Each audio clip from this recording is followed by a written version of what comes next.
Oke, assalamualaikum warahmatullahi wabarakatuh. Jumpa lagi teman-teman, analis saham syariah. Jadi pada kesempatan kali ini kita akan bahas soal window dressing dan January effect. Jadi banyak teman-teman yang bertanya, apa itu window dressing dan bagaimana strategi trading dalam memanfaatkan momen-momen di akhir tahun dan awal tahun ini. Jadi sebenarnya buat teman-teman yang tertarik untuk berinvestasi, maka sebenarnya salah kalau teman-teman tujuannya adalah untuk jangka panjang. Karena efek dari window dressing dan January effect ini hanya cocok untuk trading saja teman-teman, dalam jangka pendek ataupun jangka menengah. Oke, seperti apa penjelasannya dan saham-saham apa yang menarik untuk di masa-masa akhir tahun ini untuk teman-teman nabung untuk jangka pendek? Ikuti terus videonya.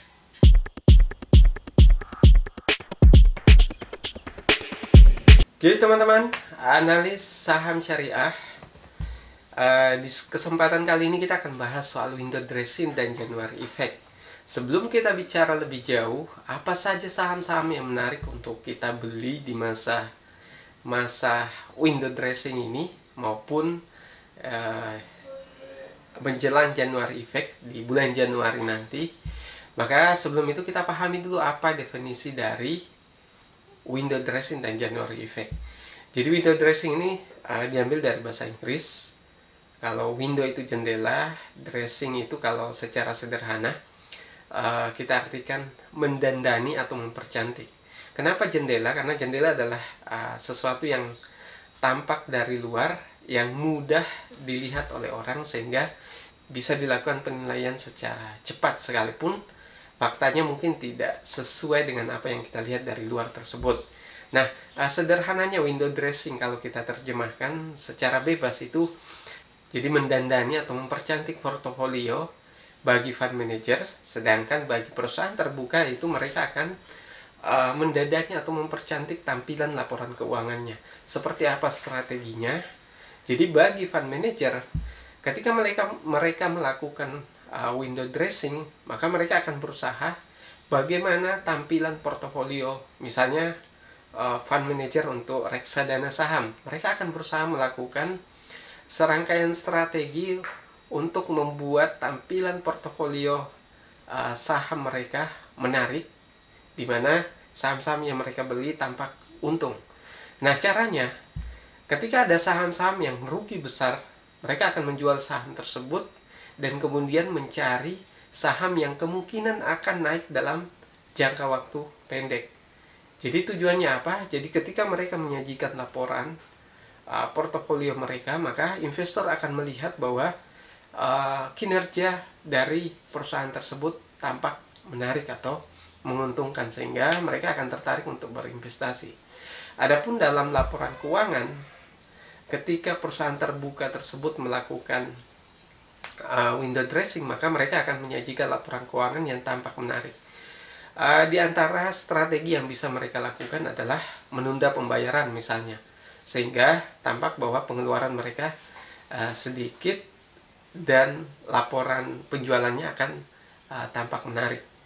Atau mungkin bagi perusahaan terbuka, mereka akan menunda pembukuan utang mereka, sehingga dengan demikian laporan keuangannya akan tampak lebih menarik nantinya ketika penyajian di bulan-bulan pelaporan keuangan.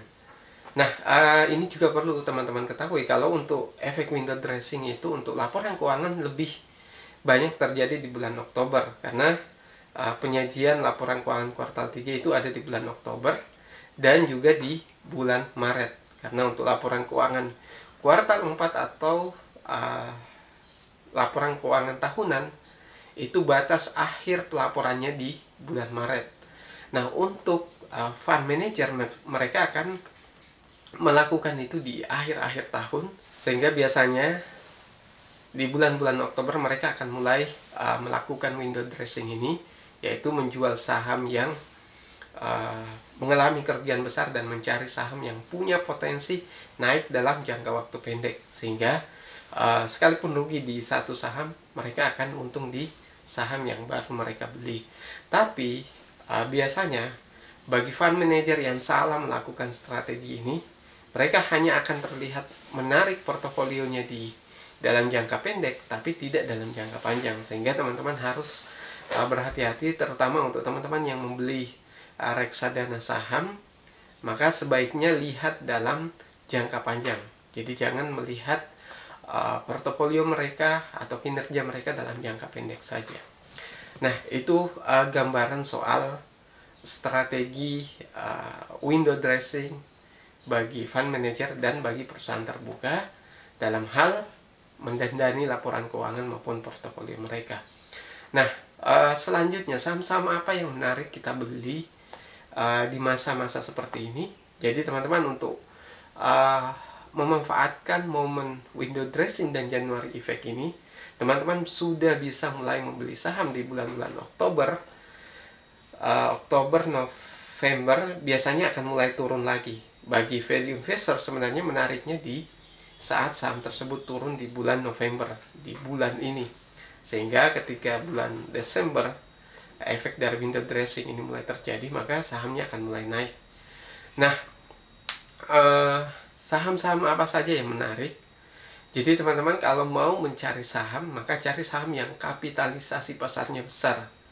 Biasanya itu ada di saham-saham blue chip ataupun saham-saham BUMN.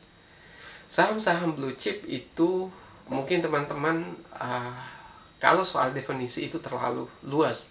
Jadi kalau mau mencari saham-saham yang seperti itu, maka gunakan saja indeks-indeks yang ada di Bursa Efek. Di antaranya adalah LQ45. Teman-teman pilih beberapa saham di saham LQ45 yang secara kinerja baik, secara valuasi juga baik. Jadi hati-hati, jangan hanya sekedar membeli saham yang tampak grafiknya naik, tapi secara valuasi sudah sangat mahal atau kinerjanya juga tidak baik di laporan keuangan kuartal 3. Dan sebaiknya hindari dulu saham-saham yang terlambat melakukan rilis laporan keuangan di kuartal 3, karena bisa jadi terjadi masalah atau perusahaan mungkin ada masalah internal yang harus diselesaikan lebih dulu. Jadi yang pertama itu pilih saham-saham yang kapitalisasinya besar dan saham-saham dari saham blue chip. Dan kemudian tips kedua sudah saya sampaikan tadi, pilihlah saham yang masih murah. Jangan beli saham yang sudah kelewat mahal, karena biasanya ketika efek window dressing berakhir, maka penurunannya akan sangat signifikan. Ketika teman-teman terlambat untuk menjual saham tersebut, karena analisisnya hanya teknikal bukan fundamental, maka bisa jadi akan mengalami kerugian yang besar. Jadi cari saham-saham yang kinerjanya baik dan harganya murah.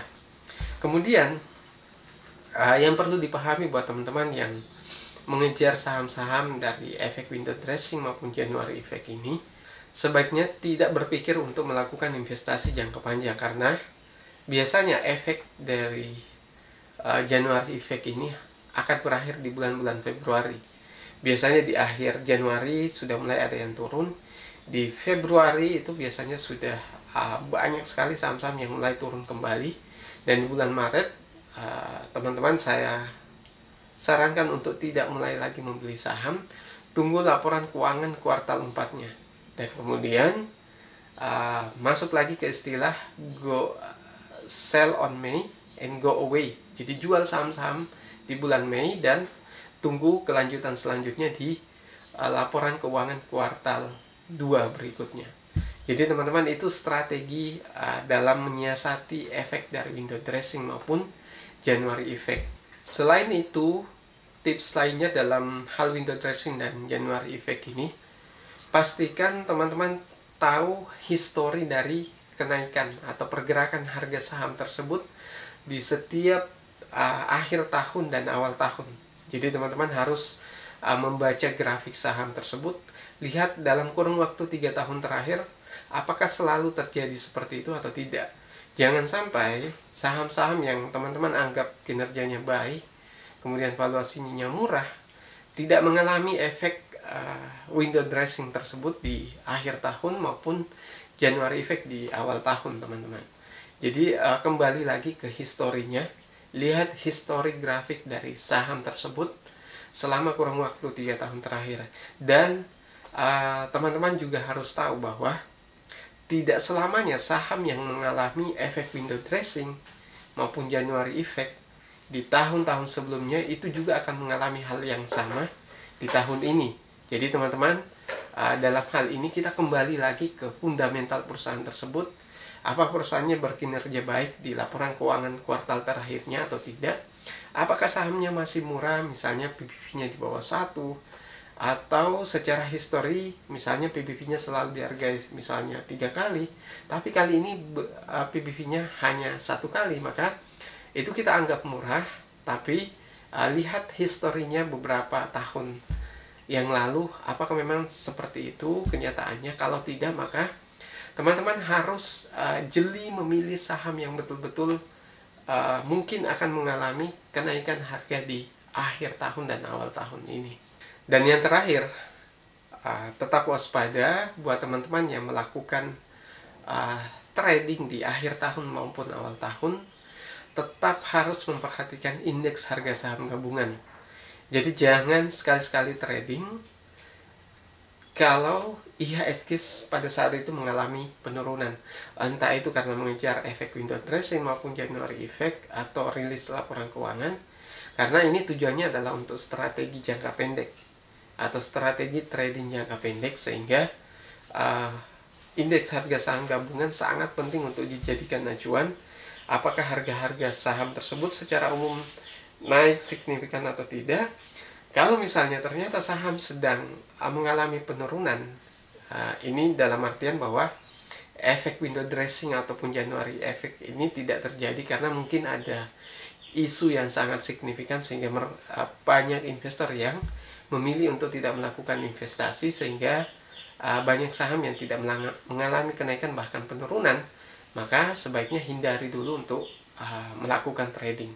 Jadi sekali lagi, lihat bagaimana kinerja indeks harga saham gabungan, lihat informasi secara global maupun secara lokal maupun secara nasional, lihat informasinya apakah memang layak untuk melakukan trading di akhir tahun maupun awal tahun ini, karena tidak ada jaminan bahwa efek window dressing maupun January effect ini akan selalu terjadi setiap tahunnya. Oke teman-teman, kalau ada pertanyaan terkait soal window dressing maupun January effect ini, silahkan komentar di bawah. Dan bila suka video ini, silahkan share ke berbagai sosial media. Sekian dari saya. Assalamualaikum warahmatullahi wabarakatuh.